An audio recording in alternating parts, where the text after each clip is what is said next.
In the beginning was the Word, and the Word was with God, and the Word was God. He was with God in the beginning. Through him all things were made. Without him nothing was made that has been made. The Word became flesh and made his dwelling among us. We have seen his glory, the glory of the one and only Son, who came from the Father, full of grace and truth.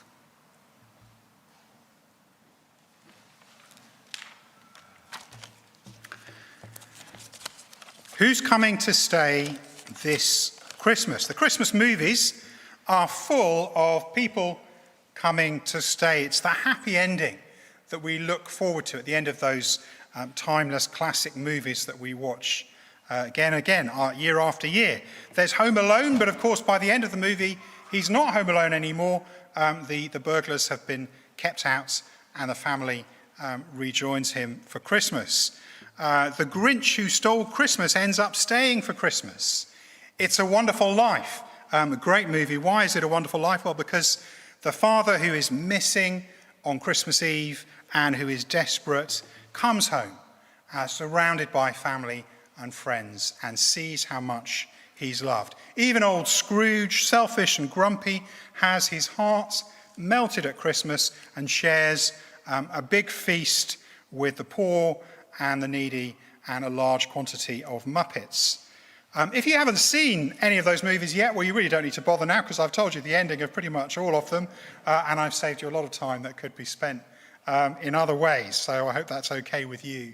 All of those movies, I think, they touch us and they move us because they speak about something that we love, we enjoy. Some of us enjoy it this time of year. For many of us, sadly, it's something we remember and something that we miss at this time of year. Well, I wonder for you, who's coming to stay this Christmas? You may say to me, you feel a little bit unsure and uncertain. You can tell me who you hope is coming to stay or where you're going to stay.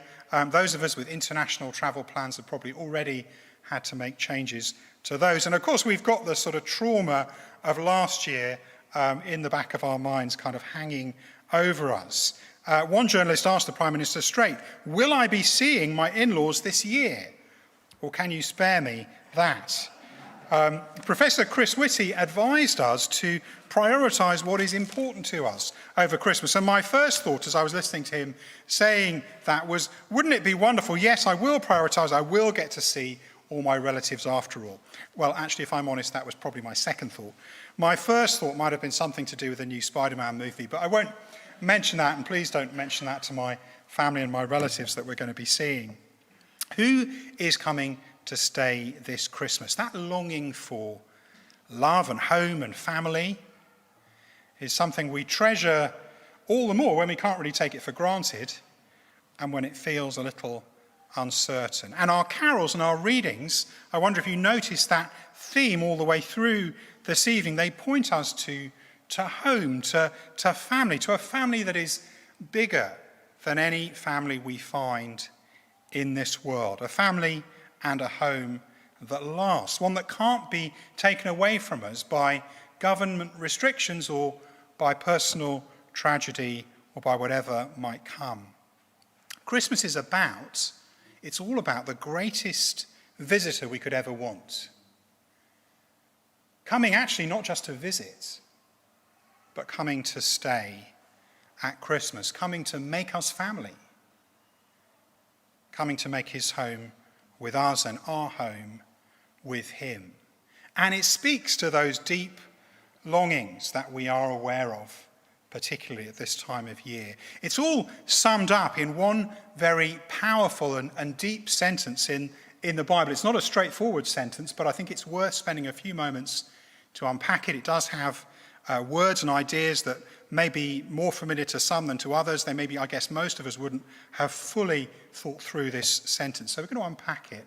But here it is. Who's coming to stay this Christmas? The Word became flesh and made his dwelling among us. We have seen his glory, the glory of the one and only Son, who came from the Father, full of grace and truth. Well, don't worry if it doesn't all make sense to you straight away. What I want to do is just unpack it in three parts, a little at a time, and sum it up for us as well. So here's the first bit. God came among us. That's my summary of it. God came among us. God came into this world to become one of us, to live among us as the person Jesus Christ. Or as it says in the Bible, the Word became flesh and made his dwelling among us. Jesus was the Word. The writer of the Bible here, John, he likes to call Jesus the Word. And by that he means that Jesus was God even before his birth. Even before the creation of the universe, he was God. Jesus was God. But then at his birth, on the first Christmas, he became also human, also one of us. And that title, Word, is something that John used at the start of the reading there. It's if we think of God as being an intelligent, creative artist and designer of a universe that is full of beauty and complexity, if that is our God, well then Jesus is the word that God commands when he brings all of that into being. That Jesus is God and with God, that all things are created, are made through him. He's there at the very beginning. And yet someone who is so awesome, so incredible, so staggering, on the first Christmas became flesh, became human, became embodied as a full human being with a human personality, with human weakness, with human physical body. He made his dwelling among us. The Word became flesh and made his dwelling among us. When God was born into the world, it wasn't just a visit. He didn't just appear to say a few things and make himself known. It wasn't like a sort of brief vision or religious experience. He came to dwell. He came to pitch his tent here. He came to live among us, to live a full human life, to experience all that we experience and to stay with us. And these are some of the most surprising and unusual words that you'll find anywhere in literature about philosophy or religion. The Word became flesh and made his dwelling among us. God became human. Creator became creature. Spirit became flesh. The eternal entered time. The all-powerful made himself weak. The all-holy came to be tempted. The immortal came to die. Well, that's the big statement in our Bible verse today, the event, the claim that God came among us. And that has two implications for us that are spelt out in this sentence. The big statement, God came among us, and it has two implications. And the first is, so we see his greatness. God came among us so we can see his greatness. Jesus came into the world at the first Christmas to show the world that God is real, to show the world what God is really like. As it says in that Bible verse in John, we have seen his glory, the glory of the one and only Son. The writer says, we have seen. We, the first century witnesses, the people who met Jesus, who spent time with him, who knew him, who heard his deep and profound teaching that changed the world, who got to know his character that brings together all that is best in humanity, who witnessed his miracles and his evidence that he could do what no other can do. We, he says, have seen his glory. And because they saw, through their eyes, through their experience, John and the other witnesses, independent witnesses who put it all together in their accounts of Jesus and the letters that they wrote, because they saw, we, the world, can see through their eyes what they saw. The world has seen his glory, it says. Glory is a word that means splendor, it means unique wonder, majesty, it means greatness. And the greatness of the all-powerful God has been seen in the life of one human being in history. The glory of the one and only Son. John goes on to tell us a lot more. We're only looking at a kind of introduction, an opening sentence in his account of Jesus. But he tells us all about that greatness, all the signs that he and others saw that pointed to the greatness of God. Jesus changed water into wine as a sign of God's rich generosity. He healed the sick as a sign of God's compassion. He fed thousands as a sign of God's provision. He walked on water as a sign of God's power over nature. He gave sight to the blind as a sign of God's ability to open eyes and show truth. He raised the dead as a sign of God's power, even over death, to give eternal life. But the moment when the glory of God was seen most clearly of all, according to his friend John, the key moment is when the time came for Jesus to die on a cross. Jesus showed God's greatness more clearly than ever at that moment, a God of huge love, of self-sacrifice, a God of amazing humility who died for those who ignore him or avoid him or even hate him, to suffer at their hands to save them. Jesus is all about showing us God. And that, I guess, is why John uses a lot of those titles and names for Jesus that we had in our reading. Jesus is the Word, the flesh, the Son, the light, we're told. Jesus is the Word. He makes God audible. Jesus is the light. He makes God visible.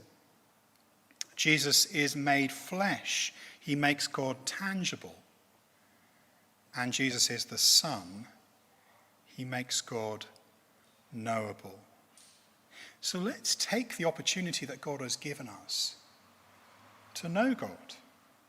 We may wonder if any of this is real. It may sound like a sort of Christmas fairy tale, a fantasy, a wish, but not a reality. But this claim is a claim about facts.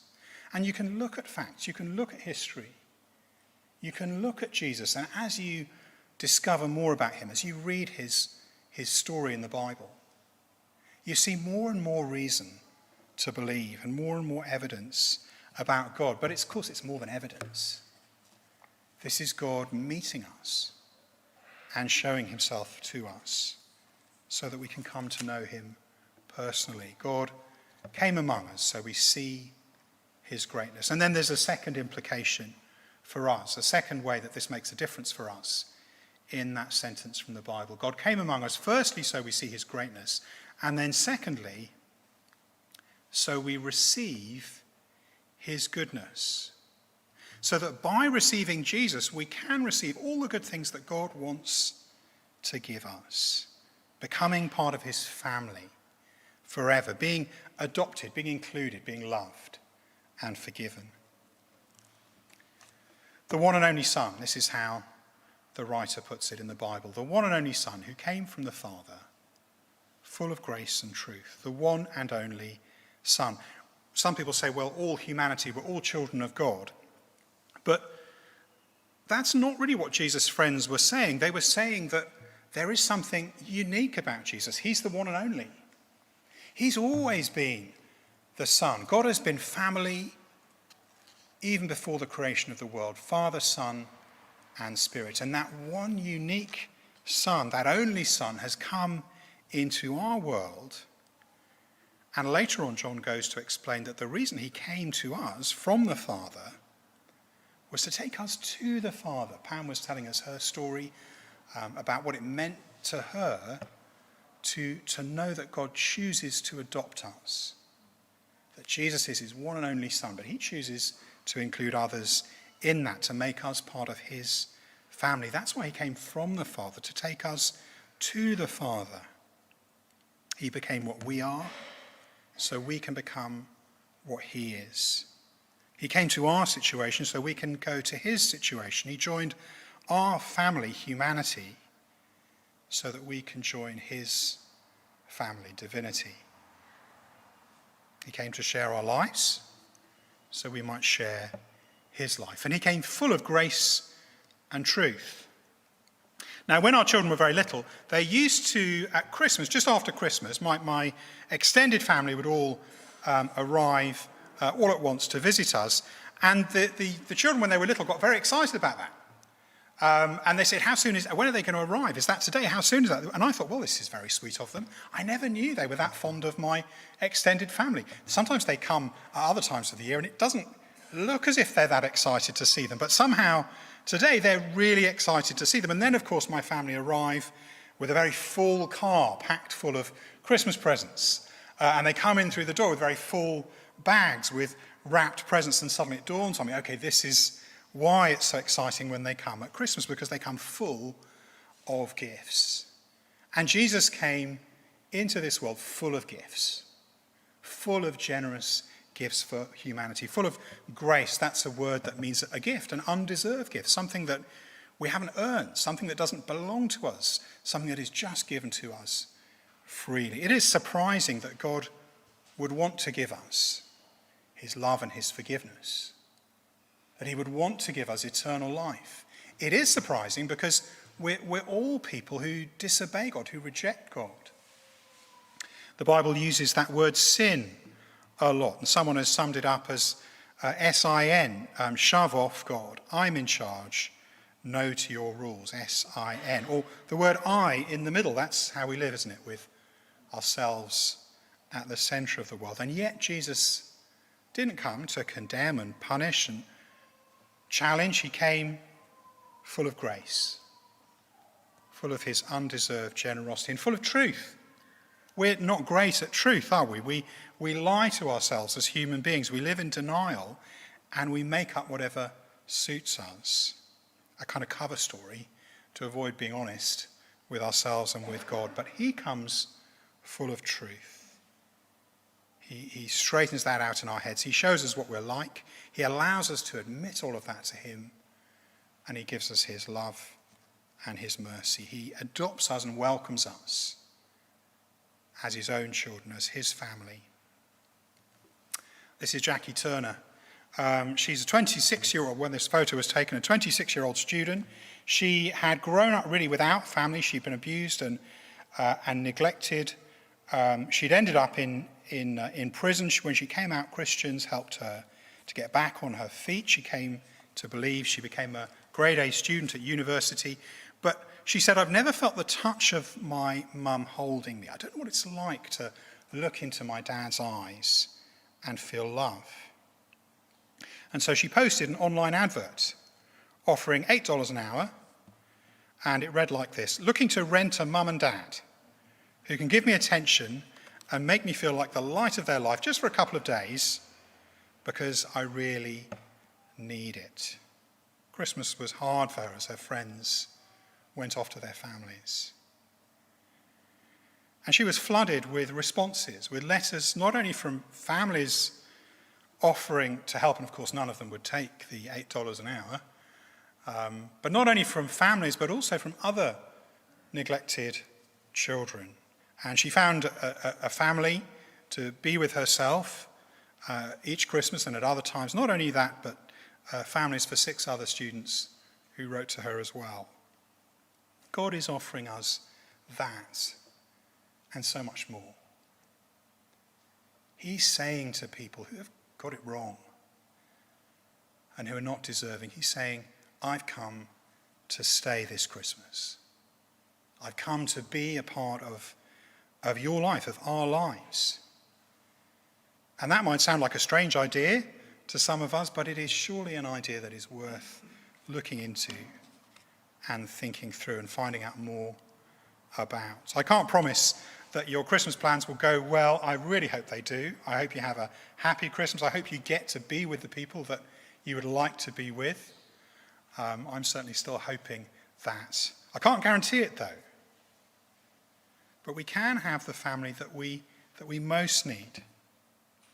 The true family. All other families at their best are a copy, a pale imitation of the true family that is God. No government restriction can keep him out of our homes. He came at Christmas and he came to stay. So will you and I open the door and welcome him?